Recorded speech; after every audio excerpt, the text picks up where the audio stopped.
la kuhama kwa hiari kwa wananchi wa kijiji cha Ngombo lilianza mwishoni mwa mwaka 2024 baada ya mvutano wa takribani miaka mitatu. Zaidi ya kaya 1056 tayari zimefanyiwa tathmini na kulipwa fidia chini ya usimamizi wa Mamlaka ya Uhifadhi wa Wanyamapori Tanzania TAWA. Tumehama kutoka Ngombo tumekuja kijiji jirani.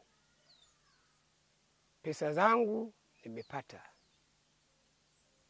Na michakato ya kuhama tumefika salama.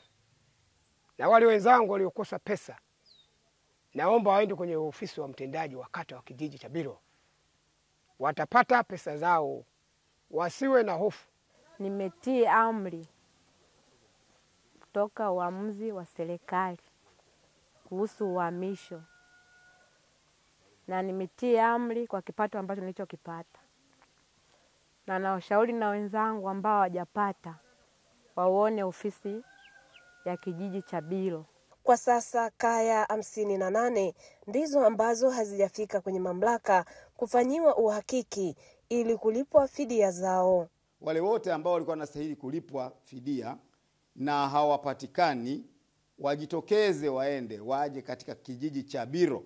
Pale watamkuta mtendaji kata, atachukua takwimu zao, kumbukumbu zao zote zinazostahili ili uhakiki uendelee na waweze kulipwa. Zaidi ya shilingi bilioni 6.9 zimetolewa na serikali kwa ajili ya kulipa fidia kwa wananchi wa kijiji cha Ngombo. Teresia Mwanga, Azam News, Morogoro.